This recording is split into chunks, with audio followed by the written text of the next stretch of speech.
Bonjour mes chéris, bonjour à tous. J'espère que vous allez bien. Nous sommes le 25 décembre, je crois, le 26. Nous sommes le 26 décembre 2019. Ça veut dire que le Père Noël est déjà passé chez tout le monde. J'espère que vous avez été gâtés. J'espère que tout s'est bien passé. J'espère que vous avez profité de vos enfants, voilà. Pour toutes celles qui n'ont pas eu de cadeau cette année, ce n'est pas grave. Parce que, comme vous savez, dans la vie, c'est chacun son tour. On ne peut pas tout avoir au même moment. C'est chacun son tour. Il y en a qui ont eu l'année dernière. Il y en a qui ont eu cette année. Et il y en a qui auront l'année prochaine. C'est comme ça la vie, en fait. Donc voilà. Le plus important, c'est d'être en bonne santé et de vivre ces moments-là, que ce soit en famille ou même tout seul. Chacun fait avec ce qu'il a. C'est comme ça. Donc voilà. Moi, pour ma part, ça va. J'ai été gâtée. On va dire que je suis toujours en bonne santé. C'est le principal. Et le reste, ce sont les détails. Ce sont les détails. Même si qu'on rêve tous d'avoir le Père Noël tous les jours à la maison. Mais pour moi, le plus beau cadeau, c'est d'être en bonne santé et de se réveiller le lendemain, en fait. Pour moi, c'est ça le plus beau cadeau. Donc voilà. Aujourd'hui, je viens avec une nouvelle vidéo. Mais avant, j'aimerais souhaiter la bienvenue aux nouveaux. J'aimerais souhaiter la bienvenue. Soyez la bienvenue. Je voudrais aussi vous remercier d'être toujours là. Merci beaucoup. Merci à toutes les personnes qui viennent regarder mes vidéos, parce que je sais qu'il y en a qui regardent. Merci beaucoup. Et voilà, ça va être de mieux en mieux, on espère. Et voilà. Donc aujourd'hui, je viens avec une vidéo. Cette fois-ci, ce n'est pas la vidéo, ce n'est pas une femme qui m'a écrit. C'est un homme qui a un souci. Donc les filles, sachez que parmi nous, il y a des hommes. Il y a des hommes qui parmi nous, essayons de, voilà, on va s'entraider comme d'hab, mais voilà, je suis un peu surprise, mais bon, parce que je débat plus les sujets des femmes, mais bon, je suis surprise. Sois la bienvenue, mon frère. Donc voilà. Donc le sujet, c'est que le monsieur, c'est un monsieur d'un certain âge. Il y a de cela quelques années en arrière. Il avait une vie normale, c'est-à-dire une femme, des enfants, une vie normale. Il travaillait dans un petit garage où voilà, du jour au lendemain, la société a fermé. Le garage où il travaillait, tout allait bien, avec sa femme, tout se passait bien, avec ses enfants et tout. Il a 2 enfants, 2 grandes filles, tout se passait bien et tout, jusqu'à ce que le garage ferme. Et là, il se retrouve sans emploi. Et sachant que c'est quelqu'un d'un certain âge, il n'est pas vieux, mais c'est quelqu'un qui a, voilà, il est mûr par rapport à moi. Donc c'est un autre grand frère pour certains. Donc le garage ferme et là, il réfléchit beaucoup, il ne sait pas par où commencer pour aller trouver du boulot parce que à la maison il s'ennuie, il tourne en rond, il n'a plus d'activité et tout. Et donc voilà, il commence à postuler sur internet en fait. Il commence à postuler, demander du boulot, nanani nanana. Donc la chance le sourit, la chance sourit à cette personne. Et là on lui propose d'aller travailler en Afrique. On lui propose d'aller travailler en Afrique avec comme pour salaire 3 fois plus que ce qu'il gagnait dans son garage. Et, il est content, mais d'un autre côté c'est quand même en Afrique, donc c'est loin de sa vie de tous les jours. Et il en parle à sa femme. Au début la femme n'est pas contente. Elle n'est pas, voilà, elle n'est pas trop pour parce qu'elle dit, bah, écoute, on ne manque de rien, on a tout ce qu'il faut, on a une maison, on a une voiture, on ne meurt pas de faim, on a un peu des économies, tout ça. Sauf que pour lui, c'est plus fort que lui parce qu'il n'a plus envie de rester à la maison en fait. Il n'a plus envie de rester à la maison et voilà, il faut qu'il fasse quelque chose. Il faut qu'il fasse quelque chose parce qu'il tourne en rond. Ses enfants n'ont pas encore d'enfants, à part une qui est enceinte bien sûr. Et voilà. Et quand la femme regarde les avantages, il dit, bah, écoute, je peux travailler encore quelques années.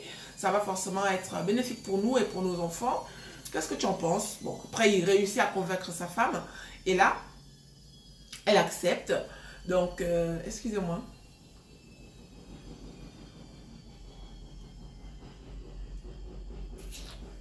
Donc, sa femme accepte qu'il parte travailler en Afrique, bien sûr. Et là, voilà, le contrat, c'est 3 mois, 1 mois. Donc, il fait 3 mois en Afrique et 1 mois en France. Donc, il va travailler. Il part le premier mois, voilà.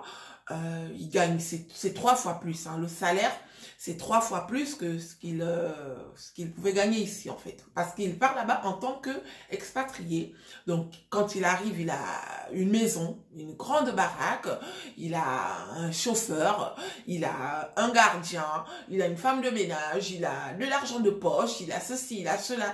Tous les avantages que tout expatrié peuvent avoir quand ils vont travailler ailleurs. Donc il arrive. Le premier tour, il reste normal et tout, machin. Et au bout du 3e mois de son premier voyage, un jour, comme ça, il sort avec des copains. Et là, il fait la rencontre d'une femme, d'une charmante demoiselle, une bombe africaine. Il fait la rencontre de cette charmante demoiselle, 1m80, voilà, la bimbo, quoi, et tout. Et ils sympathisent, voilà, tout se passe bien.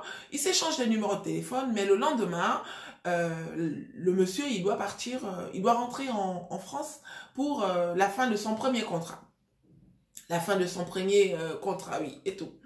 Mais il garde quand même le contact. Donc, quand il arrive ici, c'est normal, il reprend sa vie normale. Sa femme est contente de le voir, ses enfants, tout se passe bien et tout. Voilà. 1 mois plus tard, il doit retourner en Afrique.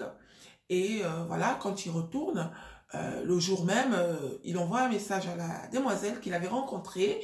Voilà, et tout. Voilà, je suis de retour. Est-ce que ça te dirait qu'on se voit et tout? La fille accepte. Et là, ils se voient et voilà, ça commence... voilà, une petite histoire commence entre ce monsieur et cette demoiselle. C'est une femme célibataire de la vingtaine qui... le monsieur, il a la cinquantaine. C'est un monsieur de 50 ans. Un peu plus de 50 ans, 55 ans maxi. La fille, elle a 25 ans. Elle a 2 enfants, elle est célibataire.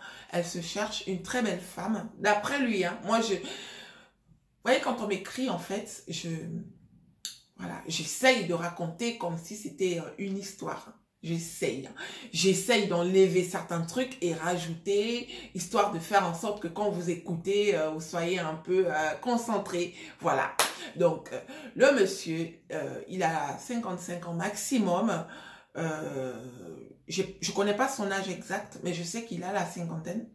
Donc, on va dire 55 ans maximum. Et la fille, elle a 25 ans. Voilà. Il m'a dit que quand il a connu la fille, elle avait 25 ans. Donc, la fille, elle a 25 ans. Et après, elle a 2 enfants. Elle vit seule. Elle se cherche. C'est une bombe africaine qui se cherche. Une fille de nuit. Et voilà. Voilà, il tombe sous le charme de la femme, de la fille. Voilà, il est amoureux, quoi. Et elle aussi, comme elle se cherche, ben voilà, on va dire tant mieux, elle tombe sur quelqu'un qui se cherche, pourquoi pas. Donc, les deux commencent une histoire. Il ne cache pas à la fille qu'il est marié, qu'il a une vie en France, qu'il a des enfants, et que lui, il a juste besoin de compagnie, le temps qu'il vient... à chaque fois que je viendrai ici, j'ai besoin de compagnie.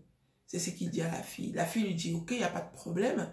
Bah, si tu es sérieux avec moi, moi, ça ne me dérange pas de te tenir compagnie quand tu viens. Donc, l'histoire se fait comme ça, 1 fois, 2 fois, 3 fois, jusqu'à ce que, quand il rentre, bah, madame, sa femme, parce qu'il est quand même amoureux de cette fille qu'il a connue en Afrique, il est amoureux. Et une femme qui connaît bien son mari, il y a quand même des gestes qui ne trompent pas. Il y a des gestes qui ne trompent pas. Donc, il est amoureux de sa femme. Elle remarque quand même il y a un changement dans la façon d'être de son mari. Hein. Il y a un changement. Et, mais bon, elle ne dit rien. Quelque temps après, il continue ses voyages jusqu'à ce qu'un jour, la fille avec qui il sort en Afrique, au bout d'1 an de relation, bah, la fille, elle lui dit, écoute, moi, ben, j'en ai marre, en fait, de tout ça. Le fait de savoir que notre histoire ne va se limiter qu'à quand tu arrives et tu repars, plutôt que quand tu viens en Afrique, moi, ça me fout les boules. Donc, il va falloir que tu essayes de revoir cette situation parce que je crois pas que je vais tenir. Et lui, il dit, oui, c'est vrai, mais je te donne tout ce que tu veux. Hein, parce que la fille, elle était gâtée, il a pris la fille en charge. Ça veut dire que les 3 mois qu'il faisait quand il était en Afrique, ben, la fille, elle était avec lui. Hein, à chaque fois qu'il rentrait, je ne sais pas si elle repartait chez elle ou pas, mais les 3 mois qu'il faisait quand il était là-bas, la fille était avec lui, avec ses enfants. Donc, il s'occupait d'elle et de ses enfants. Voilà, il payait l'école des enfants. En un mot, excusez-moi, il les gâtait financièrement. Ah, les enfants avaient des beaux cadeaux, des beaux vêtements, voilà. Parce que il avait des moyens, en fait, hein, par rapport à cette fille.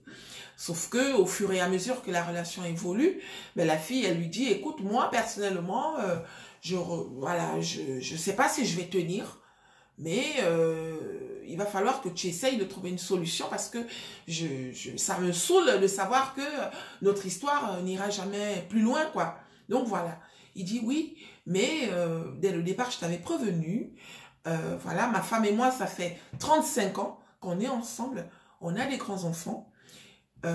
La première fille du monsieur, elle avait presque 30 ans. Et sa deuxième fille avait le même âge que cette fille, en fait. Voilà. Il dit, je ne peux pas détruire 35 ans de vie comme ça, juste pour le plaisir. Mais bon, voilà. Et la fille, elle dit, oui, mais bon, moi, personnellement, ça me... Voilà, ça me pèse en fait. Donc cette fille, elle commence à mettre la pression à ce monsieur. Et le monsieur, malheureusement, il commence à céder parce qu'il est amoureux. Voilà, il est accroché à cette fille, à cette bimbo, cette bombe africaine qui, voilà, jeune et qu'il aime, voilà. Donc quand il rentre chez lui, voilà, il décide de faire asseoir sa femme. Et il dit à la femme que non, écoute chérie, moi, voilà, tu mérites tout l'or du monde. Mais aujourd'hui, voici pourquoi je préfère être franc avec toi. J'ai rencontré quelqu'un et j'ai envie de faire ma vie avec cette fille en fait. Et là, la femme lui dit, mais comment ça? Comment ça, tu as envie de faire ta vie avec cette fille? Donc, il explique un peu. La femme lui dit, non, tu ne peux pas me faire ça. Ce n'est pas, après toutes ces années, tu ne vas pas décider de me quitter comme ça du jour au lendemain pour une fille qui pourrait être notre fille et tout. Et lui, il dit, oui, mais bon, ce n'est pas son âge, elle m'apporte beaucoup plus que ce que tu ne penses, nanani, nanana, patati patata. La femme essaye de se battre, genre, non, moi, je suis pas d'accord, tu vas pas me laisser tomber après 35 ans, et ceci et cela, tatati tatata. Le monsieur, il dit, oui, mais bon, qu'est-ce que tu veux que je fasse, nanani, nanana. Ouais, c'est une guerre. C'est une guerre qui prend de l'ampleur. Les enfants sont mêlés à ça. Voilà, il y a plein de choses qui se passent. Voilà. Et donc, le monsieur, malgré tout, il décide quand même de tourner la page parce que les enfants lui disent que papa, écoute, si tu décides de laisser tomber maman, ben nous, on se met du côté de maman parce qu'il est hors de question que tu laisses tomber notre mère pour une femme qui a l'âge de l'une d'entre nous. Hein? Donc, ça, c'est... Voilà, on n'accepte pas. C'est toi qui vois. Mais malgré ça, lui... excusez-moi si je regarde l'heure à chaque fois. J'ai pas envie de faire 2 vidéos. Je vais essayer comment dirais-je, d'écourter hein, un peu le sujet parce que, voilà. Mais je vais tout raconter, sauf que je regarde la vidéo pour voir si je peux éviter de mettre des prolongations. Hein. Ça sera mieux. Donc... Le monsieur, il se bat contre toute sa famille. Tout le monde est contre lui à cause de cette décision qu'il a envie de prendre. Voilà. Mais malgré ça, il accepte. Et plutôt malgré ça, il reste, comment dirais-je, sur sa position il est hors de question que je laisse passer cette occasion pour vous. Voilà. Et voilà, la femme, voilà, elle fait une dépression totale. Lui, il est reparti, hein, il est reparti en Afrique. Il annonce même à sa nouvelle copine que, voilà, c'est bon, ça a été dur, mais bon, voilà. Et la fille rassure le monsieur en disant, ben écoute, oui, je sais, mais bon, ne t'inquiète pas, moi je serai toujours là pour toi, tout va bien se passer, nanani et nanana. Mais malgré ça, il est quand même triste, sauf que l'esprit de la fille est trop fort en fait. Hein. Il est trop amoureux à un point où il ne se rend pas compte de tout ce qu'il fait. Hein. Il ne se rend pas compte de tout ce qu'il fait, donc voilà. Les mois passent, les années passent, et là, au bout de 2 ans et demi plus tard, il se marie. Parce que la femme a quand même accepté de divorcer, parce qu'elle a reçu des conseils des gens à gauche, à droite, mais écoute, puisque c'est lui qui décide de partir, laisse-le partir. Donc sa femme accepte de divorcer, mais en échange, elle prend tout en fait, hein. Tout ce qu'ils avaient investi depuis qu'ils se connaissaient, elle a tout pris, maison, voiture, tout. Monsieur est resté à zéro, hein, mais vraiment à zéro, sauf que, heureusement qu'il avait son boulot, hein, le boulot qu'il faisait. Donc, grâce à ce boulot, il a réussi à faire des petites économies, nanani, nanana, tout ça. Et il vivait bien parce qu'il était en Afrique, il avait une maison, une voiture et tout. Tout se passait bien pour lui à cette époque-là avec cette fille. Donc, avec sa bimbo africaine, c'est la belle vie, c'est les boîtes de nuit, c'est les restaurants, c'est les voyages, c'est ceci, c'est cela. Ils sont mariés. Et 7 ans plus tard, bah, les deux, monsieur, le contrat est fini. Il faut qu'il rentre en France. Donc, quand il va rentrer en France, bah, il rentre avec sa femme, en fait, hein. Il rentre avec sa femme. Donc, quand ils arrivent en France, tout se passe bien. Il est venu avec la femme et les enfants. Et voilà, tout se passe bien. Ils sont dans une maison. Nanani, nanana. Il s'est organisé pour les recevoir. Tout se passe bien. Il n'est toujours pas en contact avec sa femme et ses enfants. Et sa petite fille, parce que à l'époque où il était parti, il avait quand même sa fille qui était enceinte, l'une de ses filles qui était enceinte, donc il n'est pas en contact avec eux, donc il a reconstruit sa vie, et voilà, donc il vit normalement et tout, jusqu'à ce que 2 ans plus tard, après leur arrivée en France, bah, les choses commencent à se dégrader, parce que quand ils sont arrivés ici, monsieur il travaille pas, hein. Aujourd'hui, il n'a plus 55 ans, il a 60 et quelques, donc il ne travaille pas. Il a des économies, certes, mais ce n'est plus le même confort qu'il avait quand il était en Afrique. Ça veut dire qu'il n'y a plus de gardien, il n'y a plus de femme de ménage, il n'y a plus de nounou, il n'y a plus rien. Ah, donc voilà. Et sa nouvelle femme, voilà, elle a l'impression de tourner en rond, elle n'a plus le même luxe qu'elle avait et tout. Et ça commence à l'apaiser en fait, hein. Elle lui fait comprendre que, ben écoute, oui, ok, c'est vrai que tu n'as plus de boulot.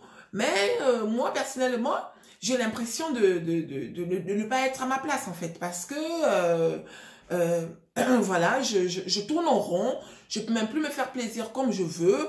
On est là, voilà. La fille, en fait, elle ne s'adapte pas trop à cette nouvelle vie, en fait. Ce changement subit, on va dire ça comme ça. Donc, elle commence à faire des reproches au monsieur. Ben, lui, il peut rien parce que, voilà, aujourd'hui, il travaille plus et on n'est plus en Afrique, en fait, hein. On est dans un autre monde où il y a d'autres réalités. Et voilà. Et donc, c'est un peu la guerre de temps en temps à la maison, tout ça. Et voilà, la situation se dégrade. La situation se dégrade. Et la fille, elle décide même de demander le divorce parce que selon elle, elle mérite mieux. Je suis jeune, je suis belle. Moi, je ne mérite pas cette vie où, voilà, on tourne en rond, on peut plus faire ci, on peut plus faire ça. Mais monsieur, au début, il était pas pour. Sauf que la fille, en fait, lui pourrit la vie avec des remarques, des caprices. Elle fait rien. Voilà, il dit qu'elle fait rien à la maison. C'est moi qui fais tout, la lessive, le ménage, c'est lui qui fait tout, hein. Mais malgré ça, elle trouve quand même des raisons. Elle trouve toujours des trucs à dire, en fait. Elle trouve toujours des trucs à dire pour déstabiliser le monsieur. Et voilà, donc aujourd'hui, il en a marre. Ils sont en pleine procédure de divorce, mais le grand main se trouve du côté du monsieur parce que monsieur, il a la soixantaine passée. Hein.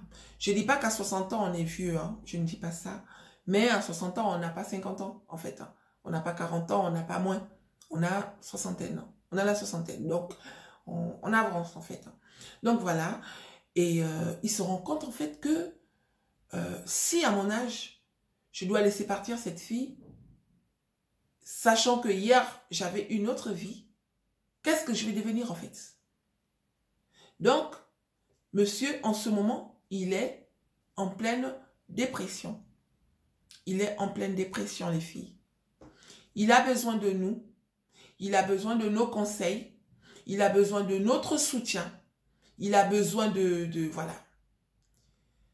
La fille a réussi à avoir un appartement. Ils sont en pleine procédure de divorce. Ils sont en pleine procédure de divorce. Le divorce va être prononcé, bien sûr, parce qu'il a dit qu'il n'a plus envie de se battre pour elle. Elle n'arrête pas de le juger. Elle n'arrête pas de le critiquer. Elle n'arrête pas de l'accuser. Selon elle, elle mérite 100 fois mieux. Selon elle, la vie qu'elle a aujourd'hui, ce n'est pas cette vie-là qu'elle voulait. Parce que quand elle a connu, c'était pas ça qu'elle avait. Donc, il est hors de question qu'elle termine sa vie misérable, en fait. Étant misérable. Elle veut pas de ça. Et lui, voilà, ce n'est pas à 60 et quelques années qu'on va se lever pour aller... voilà, se battre, quoi. Normalement, quand on a, logiquement, hein, chez les personnes normaux, chez les personnes normales, quand on a 60 ans, on a déjà tout construit, en fait. Hein. À 60 ans, on a déjà tout construit, on profite maintenant. À 60 ans, c'est l'âge où on doit profiter. Hein. Sauf que le monsieur, il a eu la malchance de tout perdre. Quand il a, dans sa cinquantaine, il a tout perdu. Et il a voulu reconstruire, mais bon... On va dire qu'il a frappé à la mauvaise porte et aujourd'hui, ça ne va pas. Il est en pleine dépression. Il a besoin de nous, les filles. Il a besoin de nous, les frères. Hein? Donc voilà. Si vous pouvez commenter, n'hésitez pas de laisser des commentaires. Parce que il dit, je suis prêt à me suicider. Parce qu'il est hors de question que je recommence ma vie aujourd'hui. Il ne sait pas comment faire. Hein? Son ex-femme ne veut plus entendre parler de lui. Ses enfants ne veulent plus entendre parler de lui. Sa petite fille qu'il n'a jamais vue, voilà, on n'en parle même pas. Donc, il est seul au monde. La femme sur qui il comptait, bah, elle est en train de refaire sa vie. Elle est jeune, elle est belle, elle est, voilà. Et voilà, c'est lui qui se retrouve vraiment dans une situation où ça ne va pas. Donc, les filles, s'il vous plaît, n'hésitez pas. Les gars, s'il vous plaît, n'hésitez pas. Hein? On est une famille, on est là pour s'aider et voilà. Donc, on va rentrer dans le vif du sujet. Moi, je vais donner ma version, mon point de vue. Hein? Je vais donner mon point de vue et à côté, si vous aussi, vous avez des trucs à dire, bah, vous connaissez ce qu'il faut faire. Commentez en bas. Commentez en bas, s'il vous plaît, les filles. Commentez, s'il vous plaît. Voilà. Mon point de vue face à cette situation, je vais commencer par toi, mon frère. Hein? Je vais commencer par toi. Quand je dis que je commence par toi, ça veut dire que je commence par l'homme. Je commence par les hommes en général. Hein? Je vais commencer par vous. Hein? Vous savez, dans la vie,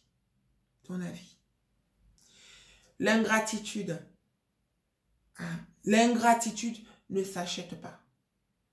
On a tous un côté ingrat qui sommeille en nous. Aujourd'hui, tu dis que tu regrettes d'avoir laissé tomber ta femme. Je ne vais pas t'engueuler parce que ce n'est même pas le moment. Vu ce que tu traverses, je crois que tu es déjà en train d'avoir les réponses de toutes les questions que tu te poses en fait. Ah. Il ne faut pas faire du mal gratuitement. Faire du mal gratuitement, quel que soit ce que tu crois aujourd'hui, pendant que tu fais du mal là. Sois-en sûr que demain, tu auras la facture. On a toujours la facture de tous les actes qu'on pose. Si tu fais du mal, tu auras la facture de toutes les mauvaises choses que tu as fait. Aujourd'hui, tu as la facture de ce que tu as fait. Mon frère, tu rencontres une femme, tu étais jeune encore. Ça veut dire que tu n'étais rien. Si tu avais 55 ans, tu as 35 ans de vie avec une femme, bah, ça veut dire que vous êtes rencontrés, vous étiez encore gamin en fait. Hein? Vous étiez jeunes tous les deux, donc vous étiez zéro. Du jour au lendemain, mon frère, 35 ans plus tard, tu décides de laisser tomber cette femme. Soi-disant parce que tu as trouvé une minette, une bimbo de 25 ans. Tu as 55 ans, tu rencontres une femme de 25 ans. Tu laisses tomber ta femme qui a traversé des collines, des montagnes, des tempêtes avec toi pour cette petite minette-là. Qu'est-ce que cette minette avait de plus? Quoi? Poitrine généreuse, fessier en acier, lèvres pulpeuses, mascara, je sais pas quoi. Mon frère, mes frères, le physique ne fait pas tout. Le physique ne fait pas tout. Ça peut arriver qu'on flash sur une petite fille dans la rue ou je sais pas quoi. Mais au point d'oublier d'où on vient, tu as flashé pour cette fille. Mais au point d'oublier tout ce que tu as construit avec ta femme qui a toujours été là pour toi.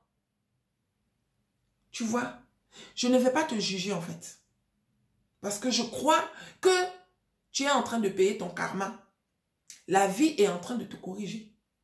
Et si tu subis ça maintenant, ça veut dire que tu n'as pas été parfait. Tu n'as pas été gentil. La vie est en train de te corriger. Le côté qui te sauve, parce qu'il y a un côté qui te sauve, mon frère.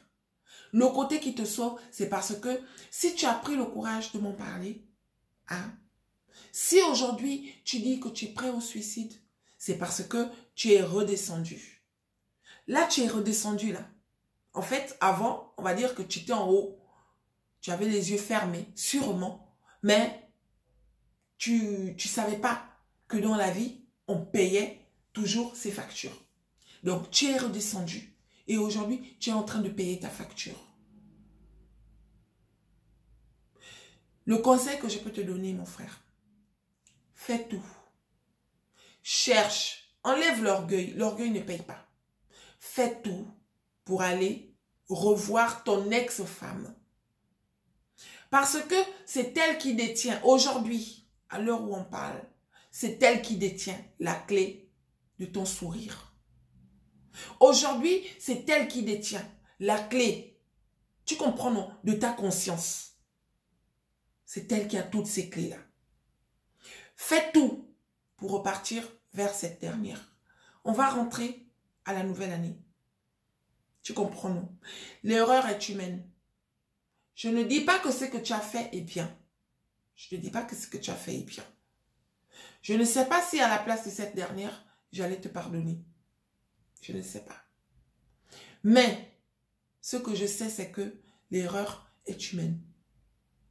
Si vraiment au fond de toi, tu reconnais que tu as offensé des gens, c'est-à-dire ta femme et tes enfants, si tu le reconnais, c'est bon signe en fait. Va vers eux. Humilie-toi. Va demander pardon. Peu importe l'accueil, peu importe la réception qu'ils vont t'offrir, mon frère, peu importe. Si au fond de toi, tu reconnais que tu les as offensés, si au fond de toi, tu regrettes vraiment, va demander pardon. C'est eux qui ont la solution à ton problème là, en ce moment. Va demander pardon. La fille que tu as connue là, elle veut partir. Laisse-la partir. Tu as bien fait de décider d'arrêter de te battre. Pour elle, tu as bien fait. Laisse-la partir. Ton combat actuel est d'aller demander pardon à la femme qui a toujours été là pour toi. À la femme qui t'a tout donné. À la femme qui a fait de toi ce que tu es aujourd'hui. C'est là-bas où se trouve la solution de tes problèmes. C'est là-bas. Ton ex-femme là, elle a fait une dépression. Elle a pleuré. Tu ne sais pas ce qu'elle a traversé depuis là. Tu ne l'as pas revue. Hein. Peut-être qu'en arrivant là-bas, tu ne sais pas comment tu vas la trouver. Nous les femmes, nous ne sommes pas comme les hommes. L'homme du jour au lendemain, il peut peut-être reprendre sa vie. Hein. Il va reprendre sa vie, tout ça. Mais une femme qui s'est sentie humiliée, j'imagine un peu cette dernière. Aujourd'hui, elle a la soixantaine aussi, comme toi. Bah, voilà. Elle n'imaginait pas sa vie comme ça, en fait. Tu vis 35 ans avec quelqu'un et ce dernier, il doit partir avec une minette. J'imagine. Mais je ne veux pas empirer les choses. Je te demande juste d'aller demander pardon. Vas-y, fais tout ce que tu peux. Demander pardon, ce n'est pas acheter des fleurs. Ce n'est pas acheter une maison, ce n'est pas acheter des voitures, non. Si tu es sincère, Si au fond de toi, tu es sérieux, si tu es sincère, elle saura que tu es sincère. Tu comprends? Elle saura que là, tu es sincère. Vas-y. Si elle te chasse une fois, 2 fois, 3 fois, ce n'est pas grave. Elle est dans son droit, elle a raison. Tout le monde ne pardonne pas de la même façon en fait. Il y a des gens qui pardonnent, mais ils ne veulent pas vous voir. Genre, je te pardonne, mais reste loin de moi. Il y a des gens, ils te pardonnent, il va te dire, bah, écoute, je te pardonne, rentre, viens manger un morceau avec moi. Chacun a sa façon de fonctionner. Donc, va demander pardon. Vas-y. Vas-y. J'espère que cette histoire servira de leçon à beaucoup de gens. J'espère. Parce que beaucoup d'hommes font ça. Là, c'est 35 ans. Même après 5 ans de vie commune. Même après 10 ans de vie commune. On ne laisse pas tomber quelqu'un comme ça qui t'a rien fait en fait. La personne ne t'a rien fait. Du jour au lendemain, tu décides de laisser tomber cette personne comme ça. Si vous avez des problèmes ou des malentendus, genre vous avez déjà débattu certains sujets et tout, ok. Mais du jour au lendemain, tu me dis que non, écoute chérie, je tourne en rond.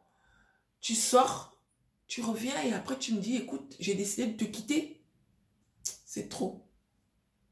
C'est trop. Donc, vous qui faites ça, hein, si parmi nous là, il y a des gens qui font ça ou qui ont fait ça, qui pensent qu'ils sont heureux aujourd'hui, la facture vient toujours après. Quand tu vas dans un restaurant, tu consommes, hein, tu manges, c'est après qu'on t'amène la facture. Parce que le serveur ou je ne sais pas qui, il attend et peut-être qu'entre-temps, pendant que tu manges, tu auras besoin d'un verre de vin, tu auras besoin de ceci, une fourchette en plus et ceci et cela. Vous comprenez, non? Donc, la facture vient toujours après. Vous qui faites du mal, la facture, c'est après. Ce n'est pas au début. J'espère que l'histoire du frère vous servira de leçon. On ne fait pas du mal comme ça. On ne quitte pas sa femme comme ça du jour au lendemain. Pour rien. Il faut arrêter ça. Il faut arrêter ça.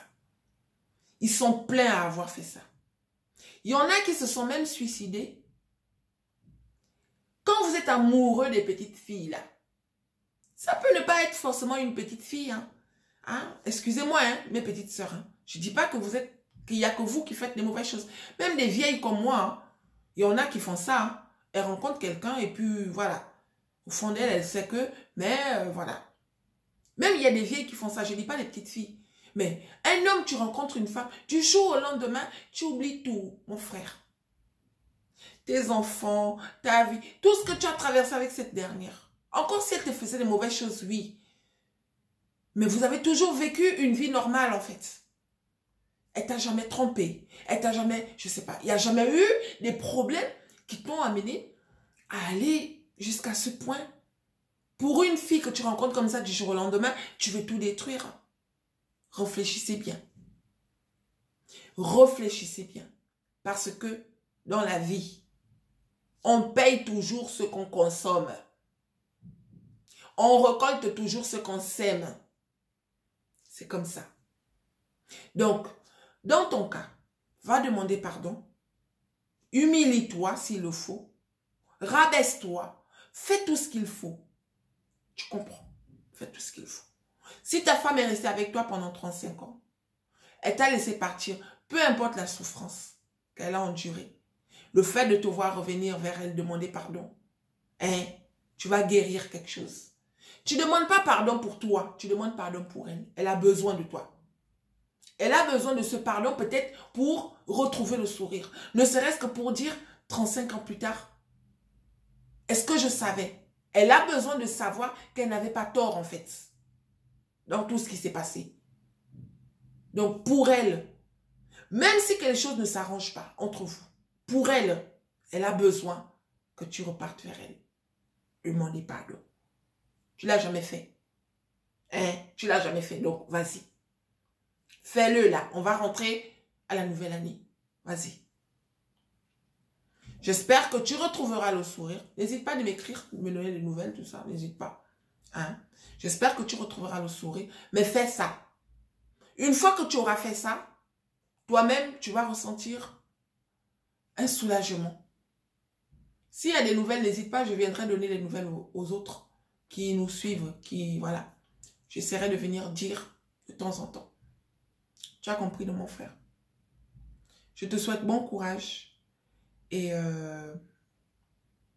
surtout, l'erreur est humaine. Hein. Personne n'est parfait. Voilà, ça arrive. J'espère que ça va aller. Maintenant, je veux m'adresser à toi, ma soeur. Tu rencontres un homme. Le monsieur, il est marié. Ça fait 35 ans qu'il est avec sa femme. Ma soeur, c'est qu'elle, je ne sais pas, ça peut arriver qu'on est vraiment amoureux de ce monsieur. Sauf que dans cette situation, ma chérie, tu quittes le monsieur soi-disant aujourd'hui parce que tu mérites mieux. Tu mérites mieux. Qu'est-ce que tu appelles tu mérites mieux, ma soeur? Tu mérites mieux quoi? Quand il t'a connu, tu avais quoi? Tu as détruit une famille, ma chérie. Tu as détruit une famille. Au moment où je sais que ce n'est pas toi qui l'as appelé vers toi. Tu te cherchais, tu l'as rencontré comme ça par hasard. Vous vous êtes rencontrés, apparemment ça a payé, puisque tu es belle, tu es ceci, tu es cela. Mais au moment où tu as su que ce monsieur était marié, ma soeur, peut-être que tu étais dans le besoin, financièrement parlant. Hein? Tu étais dans le besoin, stabilité, tu avais 2 enfants, c'est normal, il n'y a pas de problème. Mais tu aurais pu rester avec ce dernier sans qu'il ne quitte sa femme, en fait. Est-ce que tu avais besoin d'appuyer où ça fait mal en disant que non, écoute, soit tu quittes ta femme, soit c'est moi qui pars. Juste au moment où tu savais qu'il était amoureux de toi. Tu avais besoin de faire ça? Aujourd'hui, ce monsieur, vous arrivez en France, tu dis que tu mérites mieux. Qu'est-ce que tu mérites mieux quoi? Tu mérites mieux quoi, ma soeur? Les filles, hein? Vous savez, hein, si 2 personnes partent quelque part, dans la forêt, l'un d'eux tue quelqu'un, il fait couler le sang. Toi, tu m'as accompagné dans la forêt. Tu as vu comment j'ai fait couler le sang. Tu ne m'as pas empêché de faire couler le sang. J'ai tué la personne, j'ai enterré la personne devant toi. Quand on fait demi-tour, même si que tu ne m'as pas aidé à le faire, tu étais là. Tu es aussi responsable que moi. Donc, ma soeur, aujourd'hui, tu vas penser que tu es innocente dans l'histoire parce que tu n'avais pas appelé ce monsieur vers toi. Tu ne l'as pas appelé vers toi, il est venu tout seul. Hein? C'est normal. Mais, ce qui est sûr, c'est que tu auras ta part d'addition. Tu auras ta facture à payer. Parce que, indirectement, tu as contribué à la destruction d'une famille. Au fond de toi, tu savais, nous sommes des femmes, arrêtons ça. Hein, les filles, nous sommes des femmes. Quand tu n'aimes pas un homme, au fond de toi, tu sais que tu ne l'aimes pas. Le monsieur, il vient vers toi. Peu importe ce qu'il te propose financièrement. Au fond de toi, tu sais que moi, je t'accepte juste pour les finances. Mais sincèrement, je n'ai pas vraiment de sentiments pour toi. Tu le savais. Quand c'est comme ça, ma chérie, ben laisse-le vivre sa vie avec sa femme.